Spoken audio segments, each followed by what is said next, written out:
আসসালামু আলাইকুম। কথা বলছি আজাদুর রহমান আজাদ, টেকলাব বাংলাদেশের পক্ষ থেকে। টেকলাব বাংলাদেশের ধারাবাহিক ভিডিও লেকচারের আরও একটি ভিডিও লেকচারে আপনাদের সকলকে স্বাগতম জানাচ্ছি। আজকে হচ্ছে CADeSiMU সফটওয়্যার নিয়ে, অর্থাৎ এই সফটওয়্যার দিয়ে আমি পিএলসির কীভাবে সিমুলেশন করতে হয় সেটা দেখিয়েছি, এবং আরেকটা ভিডিওতে আমি দেখিয়েছি কীভাবে কন্ট্রোলিংকে সিমুলেশন করতে হয়। তো আজকে আমি এটা নিয়ে একটু ওভারঅল কথা বলতে চাচ্ছি, কারণ এর পরবর্তীতে আমি এটা নিয়ে ধারাবাহিক লেকচার দিব। এক একটা কন্ট্রোলিং করে এক একটা কন্ট্রোলিংয়ের কানেকশন করিয়ে সিমুলেশন করে দেখাবো। ওকে, শুরু করার আগে আপনাদেরকে আরেকটা জিনিস বলে দিচ্ছি যে ইন্ডাস্ট্রিয়াল অটোমেশন সিস্টেমের উপরে যদি আপনারা ট্রেনিং করতে চান, ইন্ডাস্ট্রিয়াল অ্যাটাচমেন্ট করতে চান, অথবা ফ্যাক্টরি লেভেলের কাজ শিখতে চান, পিএলসি, ইনভার্টার, HMI এবং ম্যানুয়াল কন্ট্রোলিং অটোমেটিক সিস্টেমের কাজ শিখতে চান, তাহলে আমাদের সাথে নিচের নাম্বারে যোগাযোগ করুন। এবং কোর্স আউটলাইন দেখার জন্য আমাদের ফেসবুক পেজে গিয়ে আমাদের নক করুন। কোর্স আউটলাইন লিখে যে নিট কোর্স আউটলাইন অথবা কোর্স আউটলাইন দেখতে চান লিখে আমাদের SMS করুন, আমরা আপনাদেরকে কোর্স আউটলাইন পাঠিয়ে দিব।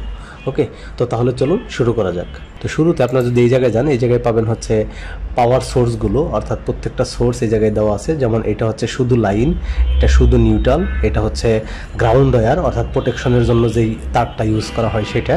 আর লাইন এবং নিউট্রালকে একত্রে চাইলে আপনারা এটা নিতে পারেন, এই যে ঠিক এইভাবে।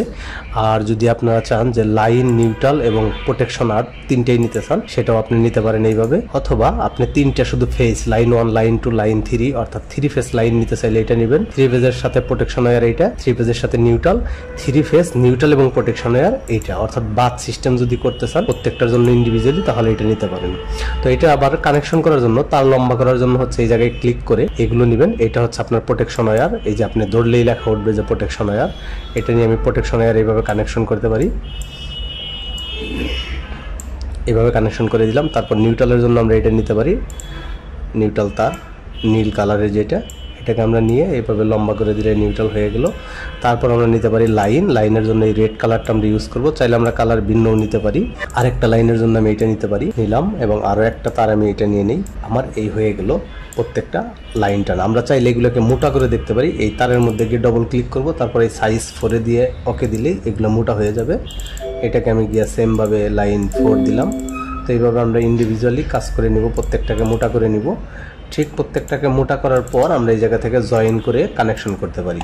ওকে, তারপর আমরা যদি চাই সার্কিট ব্রেকার নিব, সার্কিট ব্রেকার নেওয়ার জন্য আমাদেরকে এইটাতে ক্লিক করতে হবে, এই যে এটাতে ক্লিক করার পর আমরা এই যে এটা হচ্ছে সিঙ্গেল লাইনের জন্য সার্কিট ব্রেকার, এটা ডবল লাইনের জন্য, এটা হচ্ছে 3 ফেজ লাইনের জন্য। তো আমি ডবল লাইনের জন্য নিই, একটা লাইন এবং নিউট্রালের জন্য যেটা দরকার সেটা নিয়ে নিলাম। এইবার এর সাথে আমরা লাগাবো হচ্ছে সুইচ, অর্থাৎ আমরা যদি এই যেটাতে ক্লিক করি, এই জায়গায় ক্লিক করলে আমরা সুইচগুলো পেয়ে যাব। এটা হচ্ছে নর্মালি ওপেন, অর্থাৎ এটাকে আমরা অন সুইচ হিসেবে ব্যবহার করতে পারবো। তারপর আমরা এই জায়গা থেকে ক্লোজ যেটা, সেটা যদি নেই, এটা আমরা অফ সুইচ হিসেবে ব্যবহার করতে পারবো। তারপর আমরা সাপোজ একটা আউটপুট কয়েল নিব, তাহলে আমরা এই জায়গা থেকে কয়েল নিতে পারি। যেটাতে ক্লিক করে যদি আমরা এই তারটা নিই, তাহলে এটা হবে কয়েল কন্ট্যাক্টর অর্থাৎ রিলে কন্ট্যাক্ট। এটাকে আমরা এইভাবে নিয়ে কানেক্ট করে দিব। কানেক্ট করার জন্য আবার ঠিক এই জায়গাতে যাব, গিয়ে প্রত্যেকটাকে লাল কালারের তার দিয়ে আমি এইভাবে কানেক্ট করে দিই। সাপোজ আমি একটা এই ফেজ নিলাম, তারপর আমি এই জায়গার সাথে এই জায়গায় কানেক্ট করে দিলাম, এই জায়গার সাথে এই জায়গায় প্রত্যেকটাকে এইভাবে কানেক্ট করে দিলাম। তারপর এই পাশে আমি দেবো হচ্ছে নিউট্রাল, তাহলে এই বরাবর আমি নিউট্রাল টানলাম, নিউট্রালকে আমি উপরের দিকে নিয়ে গেলাম, আবার এটার সাথে এই পয়েন্টে কানেক্ট করে দিলাম, এবং এই মাথাটাকে আমি নিউট্রাল দিয়ে কানেক্ট করে দিতে চাচ্ছি। নিউট্রাল নিয়ে নিউট্রালের সাথে কানেক্ট করে দিলাম। এবার আমি চাচ্ছি এগুলোকে মোটা করে দেওয়ার জন্য, তাহলে কি করতে হবে, আমাকে এই তারগুলোর মধ্যে গিয়ে ডবল ক্লিক করে সাইজ 4 দিতে হবে। প্রত্যেকটাকে আমি সেমভাবে এইভাবে 0.4 করে দিলাম সাইজ 4, এটাকেও আমি দিলাম সাইজ 4, এটাকে আমি মোটা করে দিলাম। তারপর আমি এটাকে একটু মোটা করে দিই। এইবার আমি এটাকে দিলাম হচ্ছে অফ সুইচ, লিখে দিই যে আমি এটা নর্মালি ক্লোজ যেটা, সেটা হচ্ছে আমার অফ সুইচ। এটাকে আমি করে দিই অন সুইচ। তারপর এটাকে আমি দিলাম হচ্ছে লোড হিসাবে, অর্থাৎ এটা হচ্ছে আমার লোড।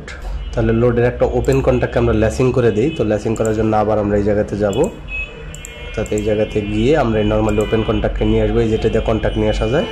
নিয়ে এসে আমি ঠিক এই ওপেন কন্ট্যাক্টের আড়াইতে বসাইলাম, বসিয়ে এটার নাম আমাকে দিতে হবে কি লোড, যেহেতু আমার লোডের ওপেন কন্ট্যাক্ট দিয়ে দিলাম। এবার আমরা কানেকশন করে দিই, এটা দিয়ে ঠিক লালটাকে দিয়ে এবার আমরা কানেক্ট দিয়ে দিলাম। এবার এটাকে আমরা মোটা করে দিলাম। ওকে, এইবার আমরা এটাকে রান করে দেখব, একটু জুম আউট করে নেই বোঝার সুবিধার্থে। এবার আমরা রান করার জন্য কি করব, এই জায়গায় প্লে দিব। প্লে দিয়ে আমরা এই সার্কিট ব্রেকার অন করে দিলাম। এবার আমরা এটা দেওয়ার সাথে সাথে আমরা দেখতেছি লোড অন হচ্ছে এবং ল্যাসিং এইভাবে ধরে গেল। ওকে, তো এইভাবে আপনারা কন্ট্রোলিং প্র্যাকটিস করার জন্য এই সফটওয়্যারের মাধ্যমে প্র্যাকটিস করতে পারবেন। সফটওয়্যার নাম হচ্ছে CADeSiMU। এই সফটওয়্যার পাওয়ার জন্য আমাদের ওয়েবসাইটে যাবেন, ওয়েবসাইটের লিঙ্ক নিচে দেওয়া থাকবে www.techlabbangladesh.com। এই ওয়েবসাইটে গিয়েই আপনারা এগুলো কানেক্ট করতে পারবেন এবং এই সফটওয়্যারটা ডাউনলোড করে প্র্যাকটিস করতে পারবেন কন্ট্রোলিং। তো কন্ট্রোলিং প্র্যাকটিস করার জন্য এই সফটওয়্যারটা হচ্ছে বেস্ট আপনাদের জন্য। কাজ প্র্যাকটিস করবেন এবং এটাতে সিমুলেশন করে দেখবেন আপনার কাজটা ঠিক আছে কিনা। তো ধন্যবাদ সবাইকে, ভিডিওগুলো দেখতে থাকুন এবং অন্যদের সাথে শেয়ার করুন।